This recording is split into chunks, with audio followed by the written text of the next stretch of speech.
creepy guy almost kidnapped me. This happened when I was like 5 or 6 with my older brother who was around 10. Our family went camping a lot with another family who had a son around my brother's age. My dad was in the Navy, so my brother and I were used to walking around base to our friends' houses or to a nearby park, as it was pretty safe. So we had no problems going places without our parents. I guess that's why our mum let us ride our bikes down to the park at the campground we were staying at. We had been begging to go, and the park wasn't so far from the spot that we were staying at. Of course, at the time I was obsessed with animals, and my only goal in life was to one day work with Steve Irwin. So I brought my dog along. He was fully grown, but not very intimidating and definitely not aggressive. He was a border collie, blue heeler, black lab, Australian shepherd mix that I loved more than anything. Anyway, my brother and I play until our hearts are content, or as much as we can while still holding on to dog's leash. We stop so my brother can use the bathroom, and I wait by the wall outside with my dog. I'm just standing there petting him, and this huge guy walks out. I still remember what he was wearing, a black jacket with a grey shirt and jeans, and he had a big beer gut and grey hair.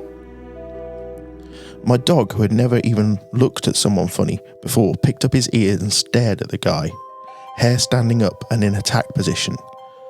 The guy stopped right in front of me, and I felt my whole body go numb and my blood turn cold. I went rigid and pushed back into the wall as far as I could. The man stared into my eyes and stepped closer.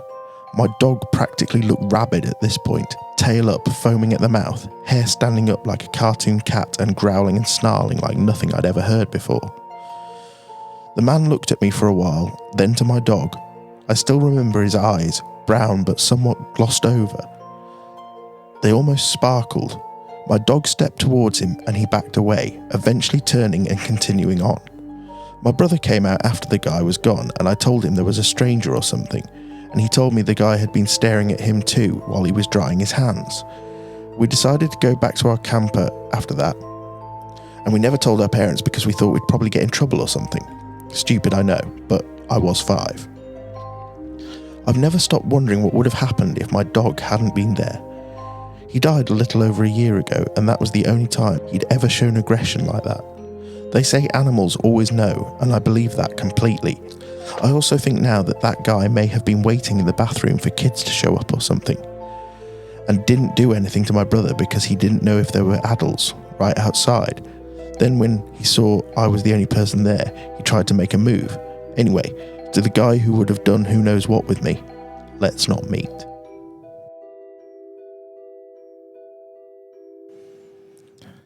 My bad neighbour. For most of my childhood, my family and I lived one house away from a paedophile. For the sake of this story, I'll call him Mr. Stan. Our old neighbourhood started at the top of a hill and went down to a small lake where the road turned right and branched off into a cul-de-sac and another residential road.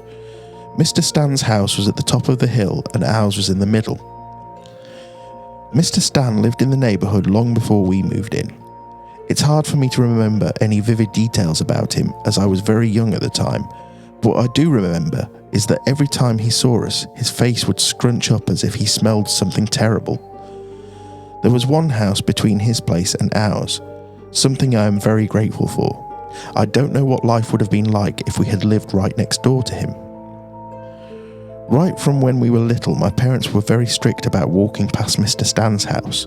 They told us that Mr. Stan was sick in the head, and if he ever asked us to come into his house, we were never ever allowed to do so by ourselves.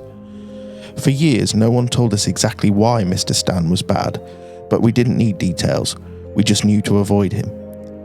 The look he gave us whenever he was working on his car or planting flowers in his garden was enough. When my sister and I would walk up the hill to school, we would cross the street when we got to his place just to be safe. Like I said, I don't remember very much about Mr. Stan, and his twisted story begins long before I was even born. For this, I turned to my mum to fill in the details. Mum said that before we'd ever moved into the cul-de-sac, around the late 70s, early 80s, Mr. Stan already had a reputation as being a heavy drinker. He would get drunk and go over to the house of the family right across the street from us and do terrible things to the daughter while she was babysitting. The daughter tried to tell her mother about it, but since she was a rebellious child, her mother didn't believe her. Her family and Mr. Stan were actually good friends. Mr. Stan worked as a corrections officer, and soon accusations surfaced that Mr. Stan and another officer regularly molested their co-workers' kids. Mr. Stan was able to avoid conviction by ratting out the other officer, but in the process he lost his job. As far as I know, he never really worked after that. Mr. Stan had 2 daughters of his own, and while the older one claimed she was molested and suffered from mental problems as a result, the younger one said she was never mistreated in any way and grew up to be a very positive person. Mr. Stan's wife stood by her husband and claimed he was innocent throughout the whole ordeal. Ironically, the older daughter's emotional instability resulted in her children going to live with Grandpa. More on that in a moment. When my family moved into our house in the cul-de-sac, our next-door neighbour, a kind but nosy old man, told my dad to keep my sister and I away from Mr. Stan. He told my parents the gossip and Mr. Stan's history with children, which understandably horrified them both. As a result, my mum and dad were wary of him from the start. Mr. Stan was cordial enough. He would wave hello to my family and all that neighbourly stuff. According to my mum, he even offered to babysit my little sister and I, to which my parents politely but emphatically declined. Then sometime around 2002, my dad was going to work when he came across a neighbourhood kid, let's call her Lana, on her way up the street. My dad is a chatty person, and so he asked Lana what she was up to. Lana told him that she was going to Mr. Stan's house to give him a back rub.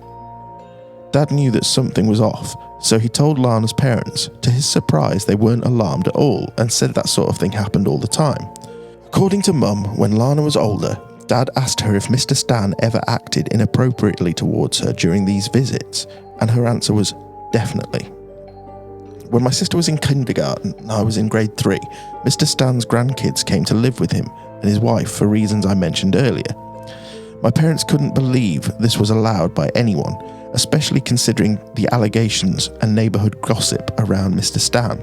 His granddaughter was in the same kindergarten class as my sister, and his grandson was about my age.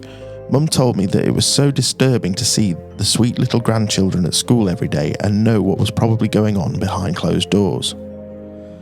My parents have always had strong morals, particularly my dad. They would often talk about what they should do. They wanted to report Mr. Stan to the authorities before any harm could come to his grandchildren. Mum and Dad knew that if they reported Mr. Stan, they would be putting themselves at risk, and the rest of the neighbourhood was no help. Mum said it was as if they were all hiding under rocks and turning a blind eye to what was happening. In the end, my parents' strong morality won out, and they decided, with the risk of being exposed as whistleblowers, to report Mr. Stan to the principal at my elementary school.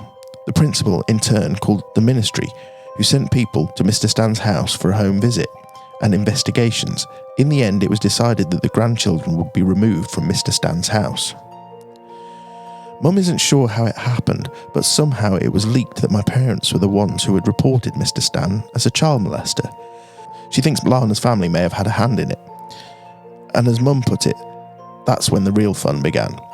Mr. Stan was no longer friendly towards my family. No more waves, no more chit-chat. Instead, he would target my mum with his car if she was walking down the road alone, or scream obscenities at my dad as he went to work. A few times he crossed the centre line to scare us if we passed each other while driving. He told my dad that he ruined his life and that he was a horrible person. Thinking about that now really boils my blood, because my dad is one of the kindest and most considerate men I know. Mum was miserable and wanted to move, but Dad, unshakable as he is, said he wasn't in a hurry. Mum told me it took 3 years of house hunting before she finally convinced Dad it was time to go. Only after all of this, when we had been living in our beautiful new home out in the country, did I finally start to uncover the details of this story, but sadly it doesn't end there. After we moved out of the cul-de-sac, Lana and the other girls who were now grown up came forward to report Mr. Stan and what he had done. He was hauled into court for a second time, and this time there was no one he could rat on to save himself. The testimony against him was building up. My parents followed the trial in the newspaper. They wanted to see him put away for all the terrible things he had done. I have no memory of these proceedings, of course, and nobody wanted to explain it to me. I don't blame them. Mr. Stan was not only a former corrections officer, but now he was also a convicted paedophile. He knew that he would not last long if he went to prison, so on a quiet morning, 1 week before his sentencing, Mr. Stan took a hunting rifle and shot himself. The folks who moved into Lana's house after her family left were walking their kids to school when they heard the shot. Mum tells me the image of that scene haunts her to this day. I think she imagines that it would have been like if it were her walking my sister and I to school in place of that other family, or maybe she was disturbed to learn that Mr. Stan had a gun. I know it sounds harsh, but I'm glad he's gone. He can never hurt another child again. My memories of this whole ordeal are less interesting than actual events, but one thing I do remember very clearly is being afraid of Mr. Stan's house. I knew it was dangerous. In my memory it was painted black with white stucco. The car park and the stairs to the front door were all underneath the wood roof, which cast the entire front of the house in shadow. To me, it was a monster house, though I didn't know why. My sister and I only ever went to Mr. Stan's front door once. It was Halloween and my parents decided it was okay for us to trick-or-treat at his house since they would be standing at the bottom of the stairs. I was actually very reluctant to go and my parents had to encourage me that it was okay. Mr. Stan's house was the only one that didn't need Halloween decorations to be scary. So my sister and I cautiously climbed the stairs and rang the doorbell. Mr. Stan's wife opened the door. She was kind to us and gave us candy, and I remember being surprised that Mr. Stan's wife was so nice. But what I remember most was that I wanted to see inside the forbidden house. For some reason, this has still stuck with me. I looked behind Mrs. Stan, and there was Mr. Stan in a wife-beater top, beer belly and all, sitting in an armchair watching TV. It was dim in the living room, except for a lamp and a glow from the TV. Mr. Stan didn't look at us. For years I wondered if that was what bad men look like. When I think about this story now, 11 years later, it really hits me how dark my neighbourhood was under the surface. It's quite disturbing to me because my childhood was actually quite happy. I was too young to notice anything wrong. I couldn't sense the tension that my parents lived with every day. I didn't know how much potential danger my sister and I were in. All I knew was that it was a beautiful day to play with my marbles and go to the lake. But now that I think of it, Mr. Stan may have been the reason that my parents bought a copy of You Can Say No, a picture book that teaches children about safety around bad people. I think my parents handled the situation very well, and I'm so thankful that they were attentive and brave during the whole thing. This story could have gone very differently. When I think about our old house on the cul-de-sac, it's usually the happy memories I think of first. Mum tells me that despite all the trouble they went through, neither she nor Dad regret the decisions they made, and she left me with one last ominous message. They say that every neighbourhood has a paedophile living there. Most of the time, we just don't know it.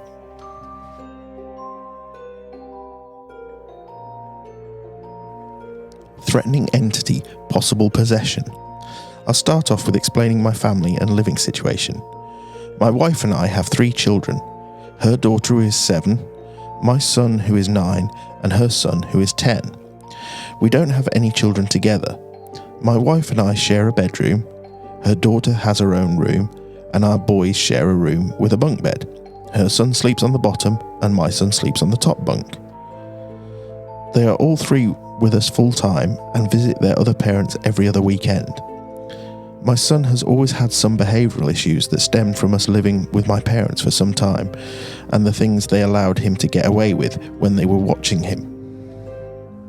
I feel as if I'm also to blame for some of his issues because I'm not a super loving, affectionate person, and I believe that every child needs that from their parents. When my wife and I first started dating, my son got along great with her 2 children, aside from some jealousy, selfishness traits that come from being an only child. But as the relationship progressed, the 2 boys started butting heads a bit more. For the past few weeks, my son has been calling my stepson an idiot multiple times a day.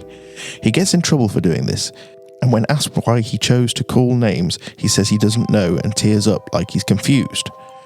He's also been glaring at my wife with a blank expression that makes her feel extremely uncomfortable. And he's also lunged at her a few times in a threatening manner. My son has never done these things before, and it just seemed like it started to happen out of nowhere. We have him in counselling and are working to resolve these issues. Before I get into explaining the events that we experienced last night, I want to explain the one previous experience we had in our bedroom. My wife and I were laying in bed one night. I was asleep and she was awake. She started nudging me, which woke me up, and told me that she was seeing a shadow figure in the corner of our bedroom. I looked and didn't see it at first, but as my eyes adjusted to the darkness, I could see it as well. It was a dark, translucent figure that stood maybe 5.5 to 6 feet tall, and it was just standing in the corner of our bedroom. We stared at it for maybe 2 or 3 minutes, and it started to fade away until it disappeared completely. Neither of us felt threatened or unsafe, but we were definitely creeped out. That was about 2 years ago, and we haven't had anything else happen until last night. Fast forward to last night. We were playing a video game online, Call of Duty, with my sister, her boyfriend, and a couple of their friends. It was around 7:30 and I started to feel dizzy and nauseous, so I told her I was going to head to bed. She woke me up around 9:30 to smoke a cigarette with her, but I started to feel dizzy and nauseous again, so I headed back to bed, and I laid there for a while, unable to sleep, and started to get cold chills, goosebumps, and had an uneasy feeling. My wife came to bed around 11 and fell asleep pretty quickly, but I was still unable to sleep.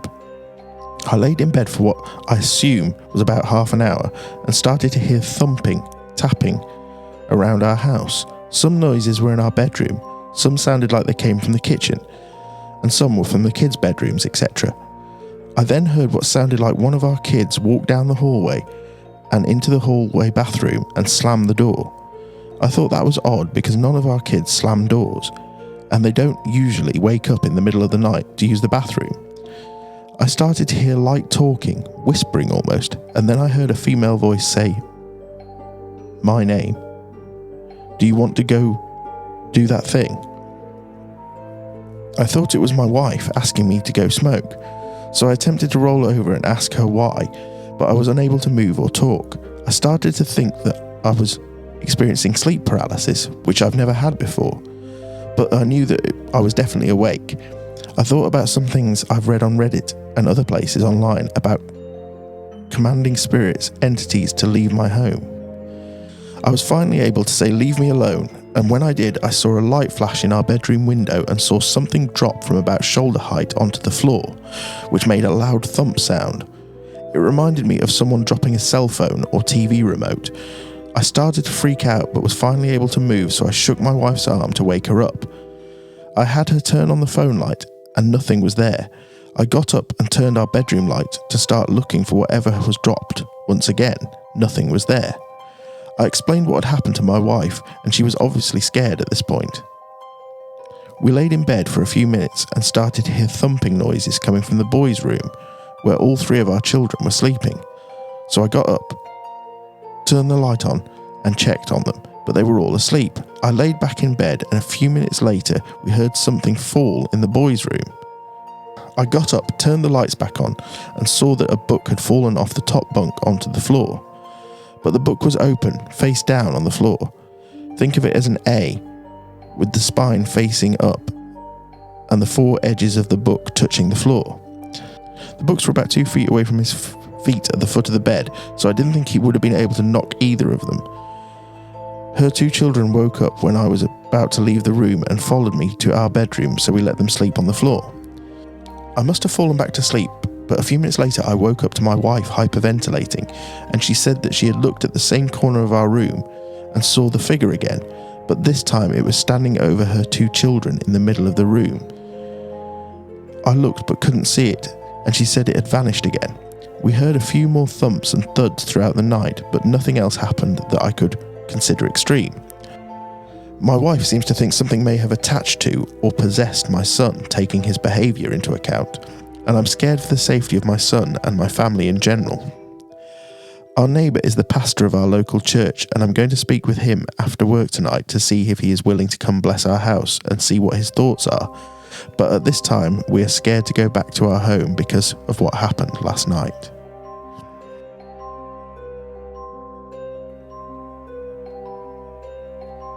My oh-so-fun experiences with ghosts. So, Ever since I was little, I've had several experiences with the paranormal. It first started when I was super young, maybe 2 or 3. Not sure. But I was in a high chair eating cereal. Parents were fighting, of course, and I started freaking out and yelling monster, staring at the basement door. It stopped their fight to have everyone come into the kitchen to watch the basement door open all the way. A few years later, we were moving out of that house and I had to go in the basement to grab some stuff. Broad daylight, about 4 p.m. As I make my way further into the basement, suddenly one of my old kids' bikes comes flying at me. The next thing that comes is an old mattress from when my sister slept in the basement. I got out of there super fast and the experiences stopped after that until years later. So after moving around a lot, we finally found a home and decided no more moving. This time, being a bit older, I was now a bit more aware/interested in the paranormal, so I paid more attention to the little things. It all started when we found photos of a female in the drop-down ceiling. From there, it was small things like noises, catching an orb on a camera. I took a picture afterwards to see if it was just glare, and it wasn't. From there, me and my friend heard an old man walking up the stairs and cough. After this, I learned someone had died in the house. After that, I got woken up at about 2 a.m. by something tapping at the bottom of my bed. I decided to ask questions and said, 1 knock for yes, 2 knocks for no. I learned that it was a female spirit in her mid-20s. After that, things died down until one day I had friends over. Nice sunny day out, and I walk up the stairs and turn on the lights to only have them rapidly flicker and then go out. As soon as they turned off, I went flying down the stairs, like something had grabbed me or pushed me. I wasn't really sure as I was just shook from it happening. After that, it became quiet again for me, but my niece and nephew also said they heard strange things. Like it sounded like a dog walking up the stairs, scraping their nails. But nothing tried to harm them, but me on the other hand, it made one more attempt. I was laying down in my room in the basement, just watching the TV when I felt a burning feeling on my stomach. I pulled the covers off to find a scratch mark of 4 lines across my stomach. After that, things truly became quiet, until I moved out into a different home. Then some things started to happen once again. It started when I was home alone in my grandma's house, as she left for a week. The first night I heard loud steps coming from above, but they would stop shortly. But each night they got longer and longer until they reached the stairs. After that, I put up a ton of salt. Nothing major like that has happened since. I will randomly have my recliner chair pushed down on the extended part, but that's rare as it's only happened a few times. I did have some lights flicker once when there was yelling going on, but that's about it for my current experiences.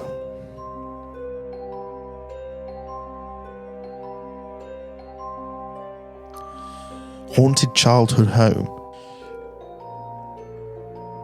Growing up in my parents' home, I've had multiple experiences with spirits. So has my entire family. Their house is an old Sears kit home built in 1932. My family moved in 1992 or 1993, I can't remember exactly. I was 2 or 3. Ever since moving in, we've had strange encounters. First one I remember is waking up in the middle of the night to go into the kitchen for a glass of water, and there it was, a see-through figure near the window, by the stove. I tried rubbing my eyes to get adjusted in the dark, but the figure was still there, just staring out the window. I ran back up to my room and hid under the covers until morning. After waking up, I told my mum and brother what had happened, and my brother said he saw the same thing during the night. It terrified us. Ever since that encounter, I've become infatuated with ghosts. My brother, sister and I would sometimes sleep in my parents' bed. I would wake up during the night and have a bad feeling, almost of dread. Then I would see him standing at the end of the bed watching me. He was tall, pale, had brown eyes and shaggy brown hair. I saw the same man on multiple occasions, but only in my parents' room at night. He would never say anything, just stare at me. The thing is, my mum told me years later that each of us kids told her about seeing the same man. I still wonder to this day who he could be. My sister told us she would also see a woman and 2 children on different occasions, but myself and my brother never saw them.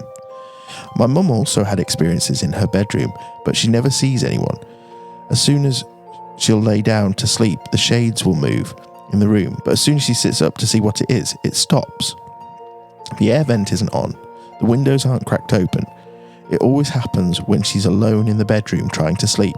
Still happens to this day. My mum has asked my dad if it happens to him and he denies it. That's why she can't ever sleep in her bedroom alone. Side note, my dad's a firefighter. He used to work 24-hour shifts and has over the years worked nights at other jobs, so those nights she'd sleep with one of us kids or on the couch, it scared her that much. I was home all alone one day. I think I was in high school. I was sitting on my living room couch watching TV when I heard paper shuffling in our den. My mum's desk is in the den. I thought it was my cat, so I yelled for her to stop. The sound stopped for a second, but then started again as if someone was shuffling through paperwork. Again, I yelled for her to stop, but it kept happening. I went to the desk to see what she was doing, and she wasn't in there, which I thought was strange. I then had to use the bathroom. As I'm about to open the bathroom door, I peer to my right, and there's my cat sleeping on my bed. I turned cold. I would have seen her walk past me if she was in the den. I went back to the den, cautiously looked around. Nothing. Still, the only one home alone, cat asleep. I sit back down on the couch again, start watching TV to get my mind off things, and once again the sound starts. I decided to ask it to stop, and for some reason, it did. I've also seen half of a man's face in the den window, staring back at me, but when I turned back to my left, no one was there. Still freaks me out to this day. He doesn't resemble the man I saw in my parents' room, so I'm not sure who I saw. The basement is also full of activity. Before the bathroom remodel, the shower curtain would try to get as close to your body as it could, but if you asked it to stop, it would. Freaked me out for the longest time. So glad my parents finally got a shower door instead. One time, I went into the basement to grab a drink from the fridge, and as I headed up the stairs, I heard my brother say my name. I looked over the stairwell and asked what, with no response and no brother in sight. I run upstairs and my brother is in his room watching TV. Over the years, we've each heard our name called in different areas of the home, and it turns out no one's there. Items will go missing and turn up days or months later in different spots than once placed. Someone will hear the basement door open and shut, but it's locked and no one has come or gone. Items in the kitchen have fallen to the floor for no reason. There's cold spots throughout the home, especially in the basement and den. My sister is still too scared to go into the laundry room by herself because she swears there's something watching her in the hall to get to the laundry room. That had always been an eerie spot. It's a dark area where the furnace is and where we always kept the cat box. Just always feels as if someone's standing behind the furnace. From what my parents have told me, the person who originally owned the house died in it. I'm not sure what from and what year. There was also a deadly car crash in front of the house, where a man's car went head-on into the tree in the front yard. I've heard stories from friends that people see a man outside my house at night walking down the sidewalk, and then he will disappear. They've told me those stories even before I ever mentioned anything about my parents' house being haunted. I'm just glad we have pretty much coexisted with the ghosts over the years. Some frights here and there. My parents are getting ready to move after being there for 26 years. It's going to be sad to see them move with all the good memories we've had, but I do wonder if the ghosts will haunt the new owners.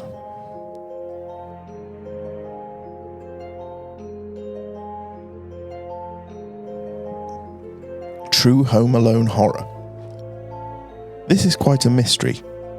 Still, to this day, I do not know exactly what happened. This took place about 15 years ago. I still remember every detail as if I was still living in the moment.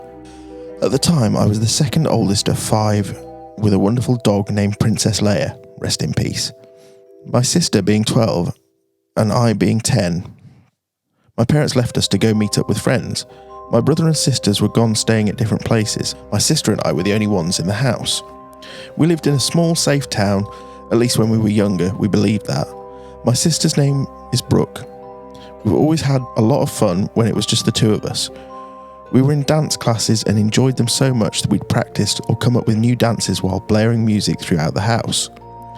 We must have been doing this for about an hour when our dog started to bark at our back door.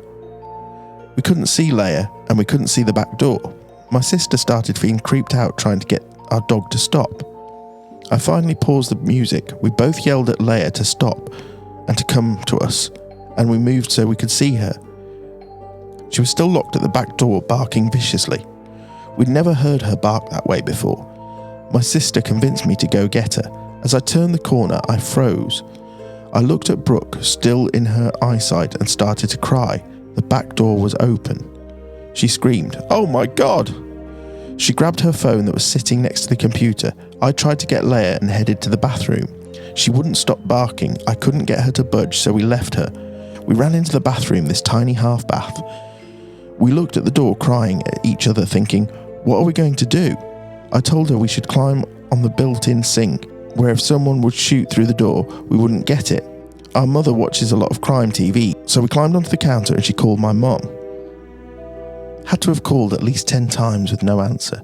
She finally stopped and called our grandmother. She lived in the next town over. We told her someone was in the house and that she needed to come get us right away, and we couldn't get a hold of our mother. My grandmother's response, I still can't believe to this day. "This is ridiculous. You guys are fine. Call your mom." And then she hangs up on us. We were terrified. We had no one that could save us. Then my dog Leia stops. She comes to the bathroom door and starts whimpering. I wanted to open the door to make sure she was okay and let her in, but my sister didn't let me, probably for the best. I then, as Leia was in front of the door, could see a shadow go around her from under the door and slowly walk up the stairs, which shared the wall with the bathroom. We heard someone walk up about 5 steps, one creak in the floorboard at a time. We got super quiet and tried calling our mum again. Leia then stopped whimpering. The creaks were gone, and there was silence. I then told Brooke we have to get out of there. She was terrified that there might have been more than one person and that we would just have to wait. I picked up a hairdryer. I gave her a metal bar that hangs the towels in the bathroom. I looked at her and said we had to at least try. She swung up the bathroom door and I came out waving the hairdryer. I went straight, realising I didn't see anyone, and turning around to see if anyone was on the stairs. No one. She stayed in the bathroom until I turned the corner to see that the back door that was initially left open was now closed. I got scared again. We knew we heard someone go upstairs. Brooke somehow convinced me to go upstairs and check. I took Leia. She waited by the front door for my cue to run out. We didn't know where they were. They could have went back outside. She didn't want to go alone. She sat by the door, one hand on the lock, and I called Leia to follow me. There's a flat part at the top, and when we turn around, there are a few more stairs until you get to the second floor. When we got to the top part, Leia ran ahead of me. She ran into my brother's room, which was right on the right side, just a few feet from me. She started barking again, zeroing in on whatever was in that room. My stomach dropped. We found them.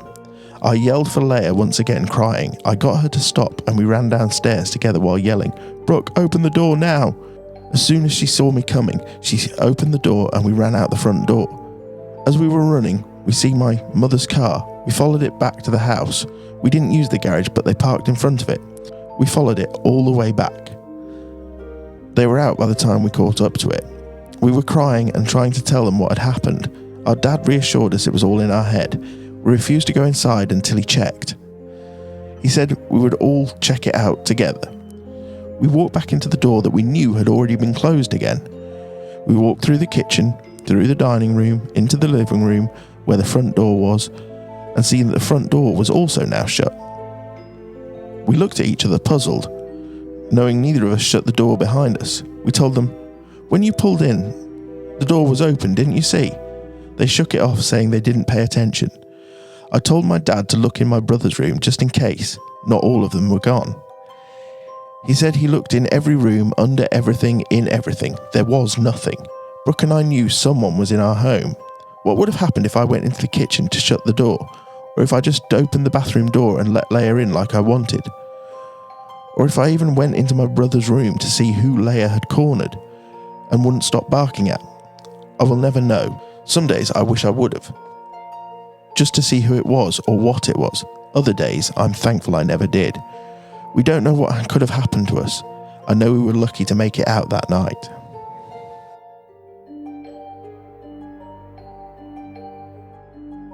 Psycho downstairs neighbour. The year I turned 10 years old, my mum, who had custody of me after my parents divorced, and I moved into a spacious 2-bedroomed apartment in what is statistically considered one of the safest cities in America. We moved out just a few years ago after my grandmother passed away, but I spent 12 years living in this place. The apartment was one of 5 in our building. You know how a duplex has 2 units in the same building, split down the middle? This building was quartered into 4 units, with an added unit on the lower floor. We had the unit above the lower level unit. Our landlord at the time was kind of a dipshit. If something broke and needed fixing or replacing, he would come and attempt to fix it himself instead of just hiring an expert. And all the while he'd make comments about how women break things. What can I say? Anyway, at the time of my story, I'm 13 years old. Our dumb landlord rents out the lower level unit to a lovely young couple. For anonymity, I'll call them George and Lisa. On the night they moved in, I remember they had music just blasting from their new home as they moved furniture and boxes down the stairs with their friends. It was uncharacteristically loud for the neighbourhood, but none of us other residents actually had a problem with it. They seemed pleasant enough. The pleasantness lasted about a week before George and Lisa started having these blowout screaming matches. My mum and I would hear her start screaming and cussing at him. He'd try to get her to back off and calm down, and then they'd move on to the next stage, which was slamming and throwing random shit at each other. Always after an hour or so of this, things would go back to quiet, and then Lisa would be heard in the back of the house, where the bedrooms were, just sobbing. There was one day where I heard Lisa walking around outside having a conversation with herself in different voices. A few more weeks and we began to notice that George and Lisa got a lot of strange visitors at strange times, who always seemed intoxicated and sometimes banged on our huge living room window without knowing whose window it was. When it was very quiet, I heard scraping sounds coming from the kitchen area. A lot. One time I heard George and Lisa having the most obnoxious sex I have ever heard. The night things went too far for us was when a woman showed up at 3 in the morning with an empty milk jug and started ringing every doorbell to our building and scratching at the front door, trying to get in and moaning, yelling for George and Lisa. She disappeared after a few minutes and suddenly we hear the back door to the building jiggling. You could tell there was now more than one person trying to break in. My mum called the police and we gathered our things and went to a restaurant for breakfast. Exhausted after no sleep and booked into a hotel for the night, we just couldn't deal with them anymore. After we complained to the landlord and the police multiple times, things got quiet and really awkward between us and the neighbours. And that's when the FBI fucking showed up. I shit you not. I go to answer the door and a man and woman ask if they can talk to my adult. I say sure and lead them to our unit, which we always kept open during the day anyway. And right there, they open a binder and show us some photos of George and Lisa. They ask if we happen to have seen them before, and we're like, they live downstairs? It turns out they're both living under false identities, major fraudsters, and dealing cocaine. Shortly after this, George and Lisa moved into the apartment building across the street and were arrested within a month. So that's it. That's my kind of boring story about living above felons.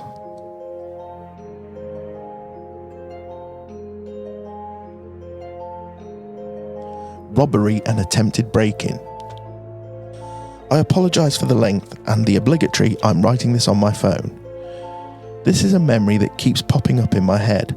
I still shiver at the thought of it, even though most people tell me I'm being paranoid.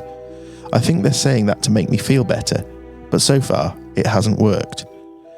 In 2015, I was living with my then boyfriend. I was 18 at the time. We were living in a very sketchy apartment building in a very sketchy neighbourhood. When I say sketchy, I mean crack house type sketchy. You can find anything from alcoholics, severely mentally ill people, to drug dealers and heroin addicts living in these apartments, and the police were called to the property once or twice every 2 weeks. They even drove by sometimes to check for safety reasons. There was an incident once during the night. One of the neighbours knocked on the door and my boyfriend went to open up while I was asleep. One of the neighbours, a drug addict who happened to be severely schizophrenic, was at the door, and he barged into the apartment and threatened my boyfriend with a knife. Luckily, my boyfriend managed to calm him down and got him out of the apartment. For reasons like this, we bought a live security camera that we installed on our door that also connected to our TV so that we could easily check who was at the door. Everything was fine for a couple of weeks until this one night my boyfriend's best friend was sleeping over. And I thank God for that. We were all sleeping. I'd guess it was around 3 to 4 a.m. at the time when I woke up to someone ringing the doorbell. The camera was connected to the TV, but there was also a small screen attached to the door that I could activate to see who was outside. Since everyone was sleeping in the living room, I walked into the hallway to check the small screen instead of turning on the TV. When I pressed the button, I saw two guys wearing hoodies looking at the camera. I paused for a second because I didn't fully understand what was going on. Not until they looked at each other, nodded, and then one of the guys reached his hand towards the camera and ripped it out, making the screen go black. I stood there for about 5 seconds before I realised what had happened. I ran back to the living room and shook my boyfriend awake, almost yelling, while also whispering, "Quick, get up, someone's just stole our camera." He darted up and ran outside. I didn't even bother to put a shirt or shoes on. All the noise woke his buddy up. Naturally, according to him, later on, he saw a guy running away into a wooded area, so he chased after him. What he didn't know at the time was that I saw two guys, not just one. Well, I think the guy who ran away was just the distraction, because about a minute after he ran out, I heard someone entering the hallway. I froze in absolute terror. Buddy noticed that and sprinted to the door, separating the hallway from the living room. The conversation went something along the lines of, "Intruder. Oh, is my boyfriend's name here?" Buddy. "No, he's not." Intruder. "Oh, could I maybe just come inside and sit down for a minute?" Buddy. "I don't think that would be appropriate since he isn't here at the moment." Intruder. "Oh, but I could just come inside and wait for him to get back." Buddy. "That's a no, you're gonna have to leave." Intruder. "Please, just for a minute." Buddy. "No, please leave." He left. Buddy came in with a shocked but also frightened expression on his face. Both of us were in awe at what just happened. My boyfriend came back about 5 minutes later and told us about the unsuccessful chase. Both me and Buddy were terrified as he started telling what happened with us while he was outside. Boyfriend said he only saw one guy outside. When I had time to process the situation, my theories were: A, they stole the camera as a distraction so my boyfriend would chase him, while Guy 2 raided the apartment while he was out. B, they knew I was there, but not that Buddy was. They stole the camera to lure him out so the other one could walk in and either rob the place, assault me, or both. Both of these options are likely, the first one more than the other. The reason I also suspect the second theory is because most of the neighbours knew that I lived there with him. Many of them had seen me leaving and entering the apartment, and many of them occasionally said hi to me in passing, so most of the neighbours knew about me as well. I'm also incredibly small, 5 foot, so I'd be an awfully easy target. I don't know what could have happened if he wasn't there that night, but I know for a fact something would have happened. If I wasn't the target to begin with, I definitely would have become one if that guy had walked in and saw me alone. I thank whatever guardian angel that placed Buddy there that specific night. Every time I've told this story to a friend, they've told me I am being paranoid and that I probably wouldn't have gotten hurt, but I don't believe that. Nobody plans such a break-in without malicious intent to begin with, so I don't doubt for a second that I would have been caught in the middle of it if I were alone. So, to whoever those hooded guys were that stole our camera and entered the apartment, I hope we never meet again.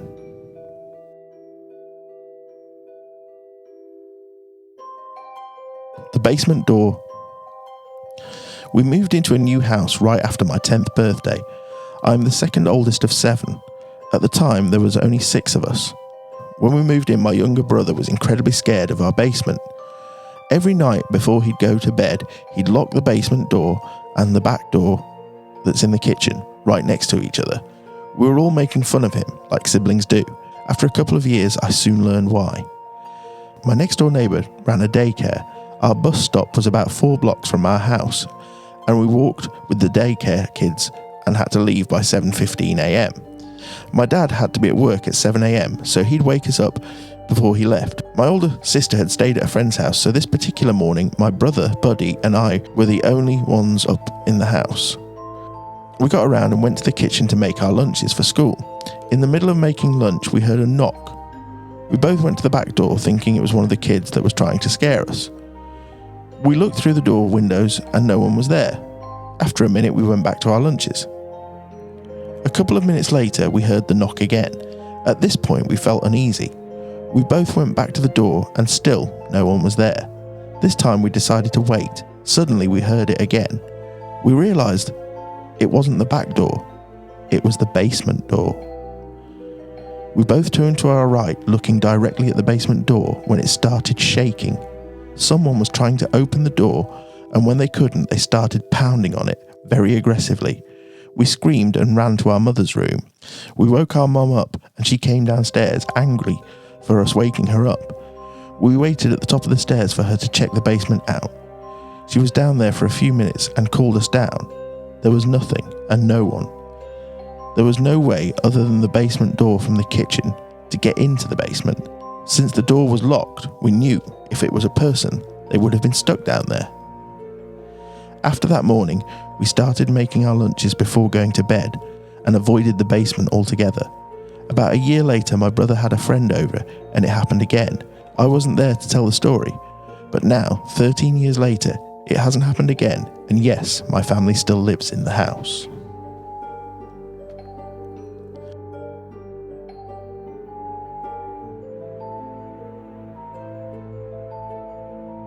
The scariest night of my life. This is a long post, so stay with me. Allow me to set the stage for this. I was 19 at the time this took place. I was a Marine and I was on my first deployment to Afghanistan. Not too far from my platoon's patrol base, 3 to 6 kilometres or so, was this structure that looked like a castle. Through interpreted conversations with locals, we were able to determine that they believed that it was built by Alexander the Great. Whether that was true or not, I will never know, but let me tell you, this place looked ancient. So, being Marines, we did the only thing we thought was prudent at the time. We went out on patrol with the intent of setting up an OP outside this structure. We took our Afghan border police with us. When we got close to the structure and our Afghans figured out what we were up to, they refused to go any further. Before they left, they kept repeating the same word over and over. Don't ask me to remember what it is because this was a decade ago and there is no way I can remember that. But what I do know now is they were trying to warn us of evil spirits. We went in anyway without our Afghans, with the intent of staying there overnight. This place was basically an ancient fort with mud, clay, brick walls on 4 sides with a building in the middle. So we set security, made sure we had the comm checks with our patrol base, and they had an updated position report on us so they knew where we were in case we got into trouble. Darkness fell. Not too long after that, I went up to take my turn on the wall with my friend, watch for anyone that might be trying to sneak up on us, and any other Taliban-related shenanigans. Not 20 minutes into our shift was when the weird shit started going down. The entire time I was on the wall, I felt watched from all sides. I turned to see a figure walking along the wall not far from where we were sitting. I say walking, but it was a robed figure that almost looked to be floating. I turned to my friend to see if he saw it too, and he said he did, but when he got his night vision back on, it was his turn to rest. The figure was gone. We didn't see anything else after that for the rest of our shift. We uneasily finished and went to rest, where I ended up dozing off at some point. I don't know what happened next, but I awoke to a completely black figure literally squatting on my chest. When I went to yell for help, nothing came out and it felt like I had a hand over my mouth. I reached for my knife. I was a machine gunner and couldn't just grab my machine gun, and I felt like something was pinning my arm to the ground. I tried to squirm free but couldn't move, so I bit down as hard as I could on what felt like a hand on my mouth. At this point, whatever weight was on me instantly disappeared and I could move and talk again. At this point, I was freaking out, and my brothers who were around me saw me. My training had kicked in and I was trying my best to keep quiet and not pass out because I was hyperventilating. My squad mates calmed me down, and after telling them what had happened, they all admitted to having the creeps and the feeling of being watched the whole time we were there. None of us could sleep, and we all basically sat back to back for the rest of the night when we weren't on watch. We were pretty freaked out, and so every noise and rustle of the wind made it even worse in the total silence of that ancient fort in the ancient desert. If you haven't experienced the silence of an open desert in a part of the world where there is absolutely zero light and noise pollution, then I suppose it can be hard to appreciate how any noise in a place like that in the middle of the night in total darkness, when you're already alert to sounds of the enemy and now on even higher alert from something you can't understand, is just about the scariest thing anyone can ever experience. I will never experience that kind of fear again in my life, ever. To finish quickly, as soon as the sun came up, we left. Everyone was scared shitless and none of us spoke about it again to each other. We never went back to that area again, and I still suffer nightmares and sleep paralysis because of my personal experiences that night. The scariest part of this whole thing is that I know it's probably just in my head.